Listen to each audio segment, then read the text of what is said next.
오늘은 방금 읽어주신 시편 9편 말씀을 통하여서 믿음으로 체험하는 기적이라는 제목으로 말씀을 나누겠습니다. 20세기 최고의 과학자라고 불리는 아인슈타인이 있습니다. 굉장히 해박함에 많은 사람들이 감탄하는데요. 그의 강의를 듣거나 그와 대화를 하다 보면은 참 그의 지식이 어디까지인가, 그의 지혜가 어디까지인가 놀라울 때가 많대요.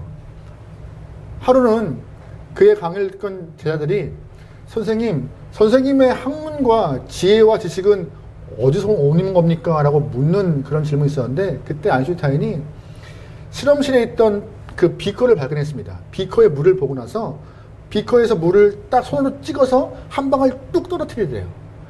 그러면서 하는 말이, 내가 알고 있는 것은 이 떨어진 물 한 방울밖에, 그만함밖에 안 돼. 나는 별로 아는 것이 없어라고 그렇게 표현했대요. 굉장히 겸손하고 자신이 아무것도 아닌 존재임을 우주 앞에서, 세상 앞에서 그런 존재임을 이렇게 나타내고 있는 것이죠. 그런데 아인슈타인이 이런 말을 더 했다고 합니다. 인생에는 두 가지의 삶이 있다. 하나는 기적 같은 것을 믿지 않는, 기적이 없다고 믿는 삶과, 또 하나는 모든 것이 기적이라고 믿는 삶. 나는 두 번째 후자이다. 즉 모든 것이 기적이라고 믿는 사람이다. 지성인이고 이성이 많이 발달한 영혼이고 과학자라고 칭송받는 사람인데, 세계적인 물리학자가 모든 것이 기적이다라고 말하는 것은 참 드문 일이에요. 드문 일이에요. 여러분 삶에서 기적을 많이 경험하셨나요? 오늘 본문에 다윗이 이 똑같은 얘기를 해요. 자신의 삶에 기적이 참 차고 넘칩니다. 아인슈타인이 모든 삶이 기적입니다라고 말했던 것과 같이 오늘 본문에 다윗도 그런 이야기를 하고 있어요. 오늘 본문의 삶은요, 하나님이 자신의 삶에서 기이한 일들을 많이 행하셨던 다윗의 모습을 스스로가 간증하는 그런 시예요. 제목이 이렇게 붙어 있어요. 다윗의 시, 문라벤에 맞춘 노래. 발음이 참 어렵다. 문라벤에 맞춘 노래. 이 문라벤이 무엇이냐? 히브리 말 그대로 해석하면요, 아들의 죽음에 곡을 하는 이야기예요. 근데 그런 의도는 아닌데, 학자들이 말하기는 이 문라베가 이렇게 표현하는 게 아니라 여성의 고음, 높은 음역대를 표현하기도 한대요. 다시 말해서 다윗이 자신의 삶에서 하나님이 행하신 기이한 그런 기적들을 높은 고음처럼 고백했던 시가 오늘 시편 9편이래요. 그만큼 너무나 놀라웠던 일들을 자신은 경험했고 그것을 증거하고 간증합니다라는 그런 시죠. 우리 1절 말씀 읽어볼게요. 1절입니다. 시작. 내가 전심으로 여호와께 감사하오며 주의 모든 기이한 일들을, 아멘. 다윗은 말해요. 1절에서 하나님께서 나에게 행하신 어떠한 일이요? 기이하신 일이요. 즉 기적 같은 일들을 나는 경험했고 그것에 감사한다. 난 그 놀라운 일들을 간증할 것이다 라고 말하고 있는 것입니다. 기이한 일이 뭐예요? 기이한 일이요. 기이한 일. 상식적이지 않은 것이 기이한 일이에요. 그러면 그렇다면 다윗의 입장에서, 우리 신앙인의 입장에서 기이하다는 것은 어떤 걸까요?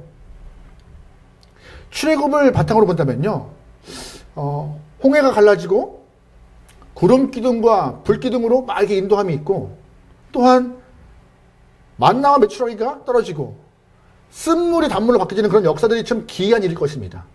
그런데 오늘 본문에서 다윗이 말하고 있는 기이한 일은요, 그러한 모습이 하나도 없어요. 말씀을 쭉 읽어보면요, 3절부터 9절까지 악인을 심판하시는 하나님의 모습이 나와요. 9절부터 12절은요, 하나님을 찾는 자, 하나님이 만나주신다라는 그런 내용이에요. 18절에서 20절 내용은요, 하나님은 궁핍한 자 구원하신다, 그런 내용이에요. 그냥 우리가 익히 알고 있는 내용이에요. 신앙인이라면은 한 번쯤 들어봤을 이야기고, 신앙인이라면은 익숙한 내용인데 다윗성을 표현해서 기이한 일이라고 말하고 있어요. 그런 일들을. 그게 왜 기이한 일일까요? 어떤 이유에서 다윗은 그 일들을 기이하다고 했을까요? 그 이유는요, 딱 하나예요. 우리가 익히 알고 있는 그 내용이 다윗에게 체험되었기 때문에. 아, 그렇구나. 그냥 머리로 익히 알고 있는 내용이 체험되지 않으면은 그냥 그런 일이지만 머리로 알고 있는 일이 체험되어질 때 놀랍다라는 그런 감탄사처럼 오늘 본문에 그 일들을 체험한 다윗이 기이하다라고 말하고 있는 것입니다. 여러분 맛집 좋아하세요? 요즘에 맛집이 참 유행인데 TV 프로그램에서 요즘에 새로 하는 프로가 있더라고요. 패널들이 진짜 맛집을 가요. 근데 예약 없이 똑같이 줄을 서요. 뭐 1시간 반, 2시간 웨이팅해서 들어가요. 들어가 똑같이 먹고 9시 땡그리 나와버려요. 그냥 이렇게. 그러면서 정말 이 집이 맛집인지 내가 기다리는 것이 옳은지 내가 얼만큼 기다릴 수 있는지 그걸 체크하더라고요. 뭐 특별함이 없어요. 방송 왔다고 특별히 똑같이 하는 거예요. 근데 맛집이라고 평가하면서 들어가서 먹는데 다들 감탄하더라고요. 가보고 싶어요. 대부분 고깃집이던데 가보고 싶어요. 그런데 만약에 여러분이 검색하여서 맛집을 상도동에서 맛집 많아요. 검색하면 진짜 있나? 있는 사람 모르겠어요. 사는 사람들은 맛집 많대요. 근데 우리가 검색하여서 보는 맛집은요, 우리에게 감동이 없습니다. 가서 먹어보고 이건 글로 표현이 안 돼. 이게 맛집인 것이잖아요. 오늘 본문이 그런 얘기예요. 내가 신앙을 통하여 머리에 쌓이는 거 많은데 할 수 있는 감탄사가 체험됐던 다윗은 고백하는 거예요. 기이하다. 정말 기이하다. 다윗이 억울한 일을 당했던 것 같아요. 그 억울한 일을 당했던 과정 가운데 하나님의 도우심으로 억울하면서 벗어났던 그 상황에서 하나님이 의로운 재판장 되어 있어 나의 명예를 회복시켜 주셨네. 너무나 감사하다라고 고백하는 내용이 쭉쭉쭉쭉 나오는 것이에요. 여러분, 하나님이 정말 악한 자를 심판하심을 믿으십니까? 여러분, 하나님이 여러분의 이름을 알고 여러분이 하나님의 이름을 알고 하나님을 의지할 때 여러분을 향하여 손 내미심을 믿으십니까? 하나님이 궁핍한 자를 향하여서 손을 내미심을 믿으세요? 그렇다면요, 우리는 살면서 걱정이 없어야 돼요. 근데 걱정 없으세요? 왜 없어요? 죽겠네, 못 살겠네, 힘들겠네, 우울하네, 죽고 싶네, 이 말 많잖아요. 왜 그래요? 여기에 있는 신앙이 여기까지 안 들어가서 그래요. 분명히 앞에서 기이하다라는 그 감동이 나한테 없는 거예요. 없으니 계속 죽겠네, 못 살겠네, 힘들겠네 하는 말만 나오는 거죠. 오늘 다윗은 맞다 라고 하는 거예요. 맞다. 하나님이 악한 자를 심판하시지. 그렇지. 하나님 찾는 자 모른 척하지 않으시지. 맞다. 하나님이 궁핍한 자 구원하시지. 여러분, 혹시 예배 끝나고 집에 가시는 길 잃어버리신 분 계세요? 오늘 날이 좀 춥죠? 날이 춥고 몹시 좀 쌀쌀해서 집에 가는 길을 내가 좀 잃어버릴 것 같은데 라고 하는 분 계세요? 아니면은 갑자기 생길 돌발 상황 때문에 집에 가는 길이 두려우신 분 계세요? 한 분도 없어요. 믿음으로 걸어가요. 근데 그 길을 알기 때문에. 그죠? 믿음 생활이 그런 거예요. 내가 하나님을 향하여서 아버지라 고백하면 예수님이 내 안에 오셔서 나와 함께 하세요. 그러면 그분께서 나와 함께 하심으로 결국 어렵고 힘든 상황 가운데 구원과 승리와 복을 주십니다. 집에 가는 길을 의심하지 않는 것과 같이 믿음의 길이 허락되는 복이 똑같은 거예요. 의심하지 않으면 돼요. 근데 우리는 의심이 많아요. 의심이 많아요. 결국 믿지 못해요. 결국 하나님 어디 계십니까? 한탄만 하는 삶이 되는 것이죠. 여러분, 믿음으로 사는 사람은 생활이 달라집니다. 다윗과 같이. 오늘 그 얘기를 좀 하고 싶은 것인데요. 여러분과 저의 삶에 믿음이 좀 달라지고 믿음으로 인하여 조금 더 생동감 있고 뜨거운 신앙이 있길 소망합니다. 오늘 본문에서 다윗이 첫 번째로 경험한 기이한 일은 무엇일까요? 바로 하나님이 우리의 의로운 재판장이십니다라는 그런 이야기인 거예요. 4절 말씀 읽어보겠습니다. 같이 읽어요. 시작. 주께서 나의 의와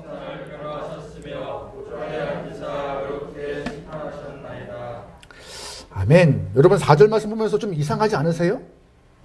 저만 이상하나요? 4절 말씀 보면은요, 재판장이신 하나님인데 재판장에서 판사와 변호사 역할을 다 하신대요. 누가? 하나님이요. 근데 재판장에서 판사와 변호사의 일은 달라요. 판사는 법에 따라서 판결하고 변호사는 피고인을 보호하고 억울하면서 보호하는 거예요. 근데 하나님이 판사와 변호사 역할을 다하고 계시다고 말하고 있어요. 전반부에 주께서 나의 의와 송사를 뭐 하시며? 변호하신대요. 변호사 역할이잖아요. 두 번째 후반부에 보좌에 앉으사 의롭게 뭐 하신대요? 심판하신대요. 재판장의 모습이잖아요. 이 모습이 다 하나님이시래요. 지금 이상해요. 이런 모습은 어린아이들이 역할을 하는 거 똑같아요. 갑자기 하나님이 변호사 역할을 하다가 잠깐만 있어봐. 옷 갈아입고 막 올라가서 재판하시는 거랑 똑같은 모습인데 다윗은 하나님이 그런 모습이라고 말하고 있어요. 기이한 모습이지만. 그런데도 감사함이 있습니다. 우리한테. 좀 이상한 표현이지만 왠지 아세요? 어떤 것이 우선일 것 같아요? 변호가 우선인 것 같아요? 재판이 우선인 것 같아요? 변호가요. 그게 감사한 거예요. 첫 번부터 우리가 성경에서 그러잖아요. 모든 사람은 다 죄인이다. 그래서 마지막 날에 심판대 올라서 심판한다. 심판이 먼저가 아니었어요. 근데 감사하게도 변호가 먼저였어요. 하나님 우리를 향해서 죄인이라 명하셨지만 죄인이 아니라 죄인을 변호하기 위하여서 이 땅에 예수를 보내심으로 예수 믿는 자 구원함 받아서 심판을 건너 생명을 얻을 수 있는 기회를 주심을 오늘 본문은 말하고 있습니다. 그 아들을 통하여서 변호를 허락하시는데 잘 보시면 변호를 넘어서 그 아들은 생명까지 주어요. 생명을 주고 우리에게 앞선자가 되어서 우리를 인도하시는 분이 되었어요. 게다가 그 생명을 주시고 우리를 변호하신 분은요, 본인이 부활 승천하신 이후에 하늘로 올라가시잖아요. 그 이후에 이런 말씀하세요. 또 다른 보혜사, 변호사 너에게 줄 거야. 올 거야. 너와 함께 할 거야. 그분이 누구세요? 성령 하나님이요. 하나님은 항상 우리에게 먼저 심판이 아니라 뭘 하시는 분이세요? 변호요.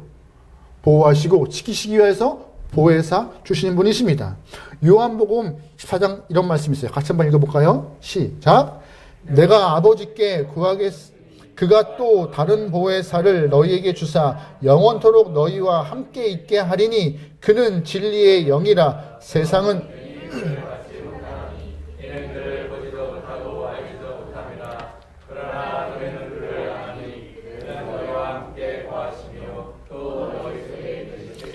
아멘. 예수님이 승천하신 이후에 너희 속에 계실 누굴 보내요?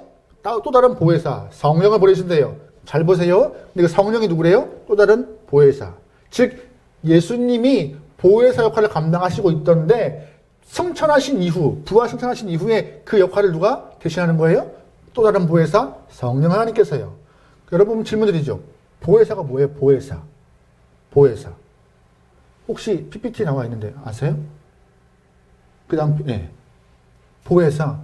보혜사. 지키시는 분이래요. 은혜 주시는 분이래요. 또한 우리에게 가르침을 주는 스승이래요.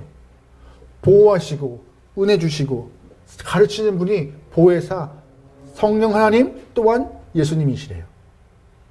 하나님은 우리를 먼저 보호하기 위해서 이렇게 일하시는 분이세요. 또한 마지막 심판대 앞에 가도 하나님 우편에 앉아 계신 예수님께서 우리를 끝까지 보호하시는 분이라고 성경은 말해요. 그래서 사도 바울과 세례 요한이 이런 말도 해요. 로마서 8장입니다. 로마서 8장 같이 읽어볼게요. 시작.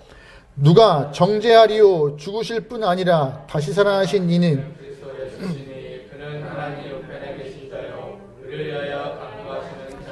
아멘. 우리를 향하여서 너 죄인이라 라고 정죄할 자 있다 없다? 없다. 왜? 다시 살아나신 예수님께서 우리를 보호하시고 변호하시니까 그 얘기하고 있는 거예요. 로마서 8장은요. 또한 세례 요한은 요한 1서 2장에서 이런 표현하고 있습니다. 같이 읽어볼게요. 시작. 나의 자녀들아 내가 이것을 너희에게 쓰면 너희로 죄를 범하지 않게 하려 함이라. 만일 누가 죄를 범하여도 아버지 앞에서 우리에게 아멘. 아버지 앞에서 우리를 향한 대언자, 우리가 이러이러했음을 보호해 주시고 우리가 예수를 믿고 생명 얻은 영혼이라고 보호해 주실 분이 누구라고요? 예수님이라고 세례 요한은 말하고 있는 것이에요. 그래서 하나님의 아들 예수님께서 끝까지 우리를 보호하고 있다는 것이 우리에겐 큰 힘이며 다윗은 그것을 믿었기 때문에 내 삶의 기적이다라고 말하고 있는 것이에요. 억울하지만 내가 억울한 일을 당해서 누구 하나 나를 알아주지 않지만 하나님이 나의 진실과 정직을 알기 때문에 나를 회복시켜 주셨다. 변호사이시다라고 고백했던 것이 오늘 본문에 있는 이야기입니다. 아브라함 링컨이 대통령 되기 전에 변호사의 역할을 감당했대요. 근데 의뢰인이 와서 이렇게 자신의 실력을 의심하게 되는데 아브라함 링컨이 의뢰인에게 이런 말을 했다고 합니다. 족제비 한 마리가 닭을 훔쳐먹은 죄목으로 원숭이 판사 앞에 재판을 받았습니다. 그때 족제비는 머리가 좋은 여우를 변호사로 선임했지요. 변호사 여우는 아무리 봐도 족제비가 닭을 훔쳐먹은 것이 맞다고 생각했습니다. 그럼에도 변호사인지라 족제비를 보호해야 돼서 원숭이에게 이렇게 변호를 합니다. 재판장이셔, 족제비가 닭을 훔쳐먹은 걸 본 증인은 3명이지만 족제비가 닭을 훔친 것을 못 본 존재는 100이고 1000이고 만입니다. 그래서 족제비는 무죄입니다. 근데 지금 어리석은 원숭이 재판장은 그래? 더 많은 사람이 못 봤네? 무죄입니다고 똑똑똑 판결했다고 하지요. 아브라함 링컨 의뢰인에게 그만큼 재판에서는 변호사가 큰 역할을 합니다. 나 그만한 능력이 있습니다. 라고 자신을 표현했대요. 재판장에서 변호사의 능력이 참 크면 유리하겠죠. 그래서 좋은 로펌에 많은 돈을 주면서 자신을 보호하라 하겠죠. 그런데 오늘 본문에 하나님은 예수님을 우리의 변호사로 보내주셔서 우리의 삶을 대관하시고 보호하신대요. 그만큼 큰 로펌과는 비교할 수 없을 만큼 그 지혜가 있으신 분이, 우리에게 생명 주신 분이 우리를 보호하신다고. 게다가 이런 표현 있잖아요. 의롭게 심판하신대요. 오늘 7절과 8절 말씀에 여호와께서 영원히 앉으시며 심판을 위하여 보혈을 준비하셨도다. 공의로 세계를 심판하시며 정직으로 만민에게 판결을 내리시리로다. 뭘로 판결하세요? 정직으로요. 이 땅에서는 힘이, 편법이 뇌물이 통할지라도 하늘의 재판에서는 하나님께서 정직과 공의로 심판하신대요. 그래서 걱정할 필요가 없대요. 신약인 너희들이 정직 행하였으면 겁낼 필요가 없다. 왜? 하나님이 정직으로 공의로 심판하시니까요. 세상에서는 유전무죄 가능하지만 하늘은 그게 안 되라고 선포하는 게 다윗의 이야기인 거예요. 하나님은 결코 공의를 벗어나는 분이 아니라고. 그래서 9절 말씀에 다윗은 이렇게 말합니다. 9절에 여호와는 압제를 당하는 자의 뭐라고요? 요새라고. 환난 때 뭐라고요? 요새라고. 우리를 지키시는 분이라고 다윗은 손꼽아 아주 노래하고 있는 것입니다. 이런 고백이 저와 여러분의 삶에 있길 소망합니다. 하나님은 그런 분이세요. 정의로우시며 공의로우시며 또한 우리를 보호하기 위해서 우리를 지키시는 분이라고요. 두 번째, 다윗이 오늘 본문에서 말하고 있는 기이한 일은 무엇인가? 바로 하나님을 알고 의지하고 찾는 자 결코 버리지 않는다고 말씀하십니다. 우리 10절 말씀 읽어볼게요. 10절입니다. 시작. 여호와여 주의 이름을 아는 자는 주를 의지하고. 아멘. 10절 말씀 보세요. 10절 말씀 잘 보시면 여호와여 주의 이름을 뭐 하는 자? 아는 자가 뭐 한대요? 의지한대요. 아는 자가 의지한대요. 또한 의지하는 자가 뭐 한대요? 찾는데요. 그러니까 알아야 의지하고 의지해야 찾아요. 그러면 찾으면 뭐 하신대요? 버리지 않으신대요. 아는 게 중요한 거예요. 근데 중요한 것은 다윗은 경험해요. 무엇이냐? 그냥 여기 있는 알미 아니라 이 알미 된 거예요. 오늘 본문에도 이 알다라는 말은 히브리어로 야다라는 뜻인데 이거는 지식이 알미 아니라 체험의 알미예요.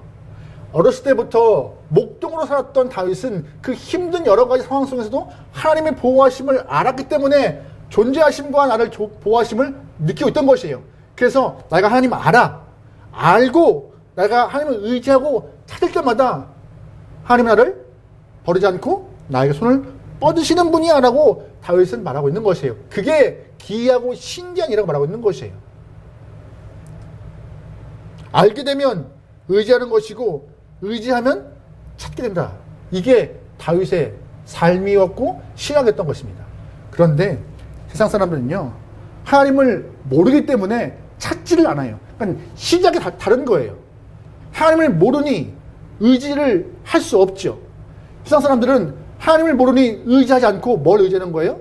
하나님과 같은 돈과 힘을 의지하게 되는 것이고, 그 의지하는 돈과 힘을 더 찾는 것이고, 더 찾아서 결국 계속 악을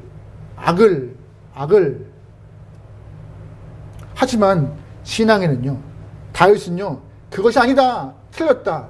신앙의 시작은 아는 것이고 의지하는 것이고 찾음을 통하여서 주님의 뻗은 손을 잡는 것이다라고. 저와 여러분이 그러한 삶을 살기 소망합니다.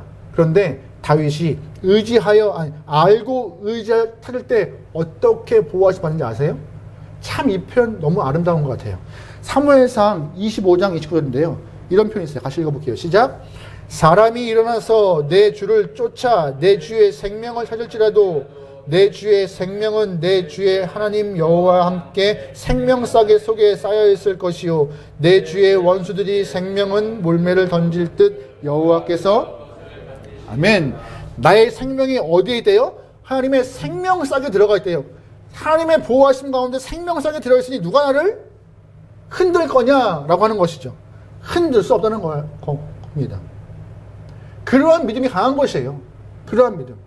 다윗의 이 고백은요, 수없이 오랜 시간 동안 목동일 때는 들판에서 거친 짐승들에게 보호받았고, 또한 사울을 통하여서 쫓기말 때는 사울에게서 보호받았고, 그래서 알고 의지하고 찾는데 하나님은 나를 외면치 않으시는 분이라고 고백한 그 고백은 상상의 고백이 아니라 체험의 고백이었던 것이에요. 체험의 고백. 여러분, 그런 체험의 고백이 여러분의 삶에 있길 소망합니다. 여러분, 참된 믿음이 뭔지 아세요? 오늘 이거예요. 내가 하나님을 알고 의지하고 찾는 것. 우리가 바쁘다고 하나님을 잘 찾지 않아요.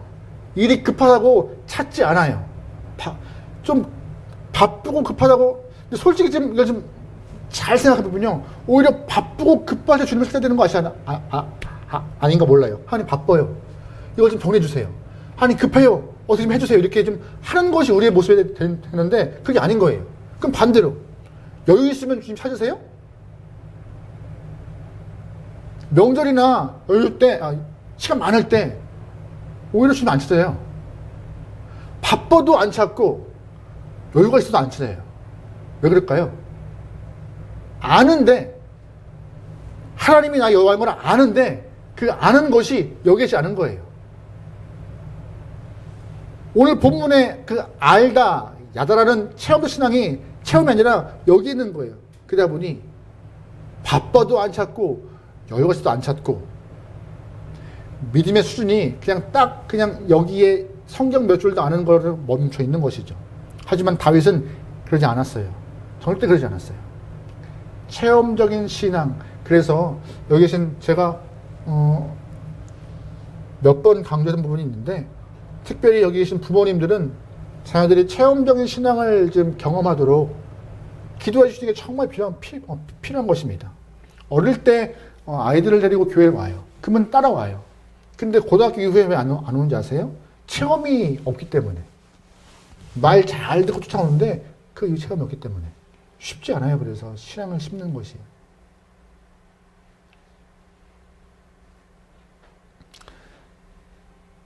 세 번째, 오늘 본문에서 다윗이 말하고 있는 그 기이한 일은 무엇인가? 바로 궁핍한 자, 가난한 자를 향해서 하나님은 구원하신다라는 이야기입니다. 우리 18절 말씀 읽어볼게요. 시작. 궁핍한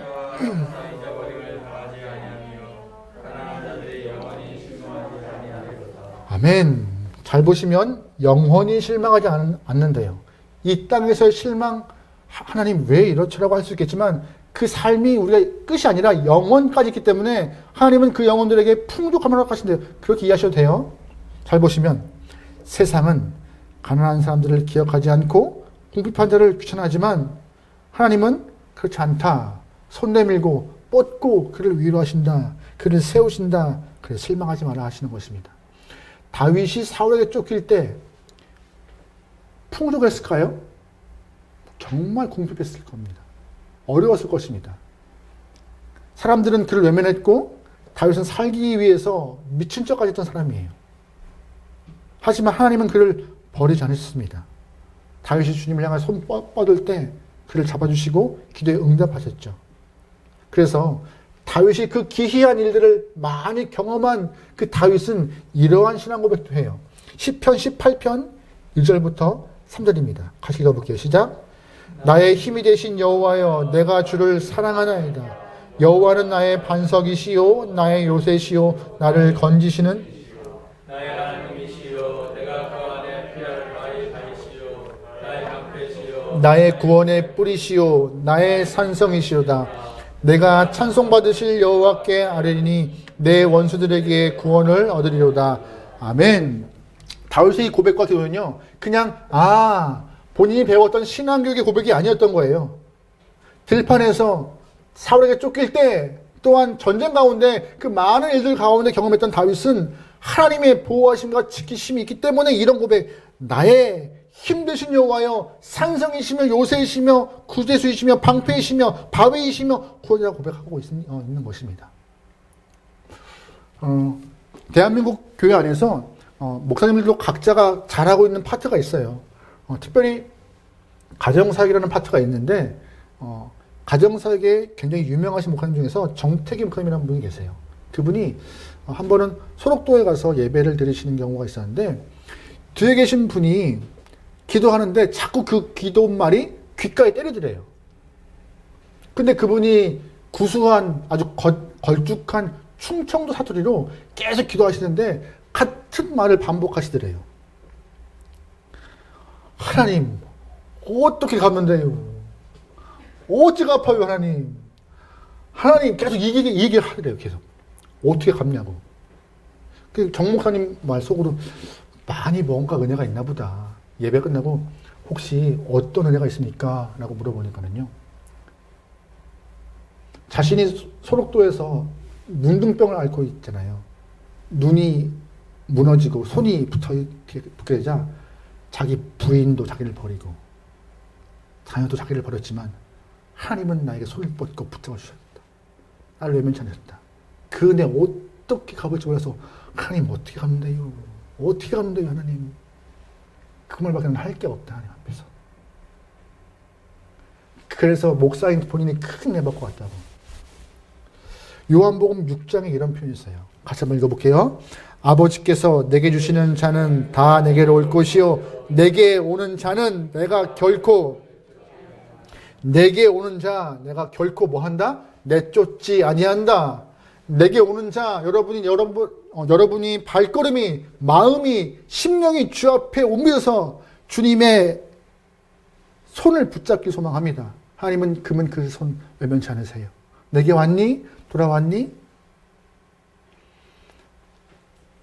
누가복음 15장에 탕자의 비유를 자주 말하잖아요.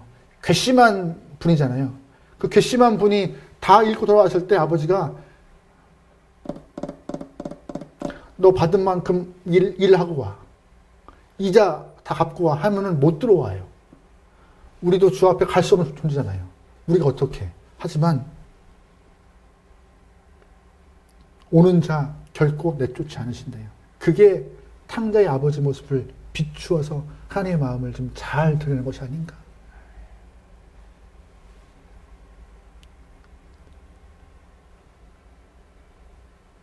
우리가 오늘 이 시간 예배 드리는데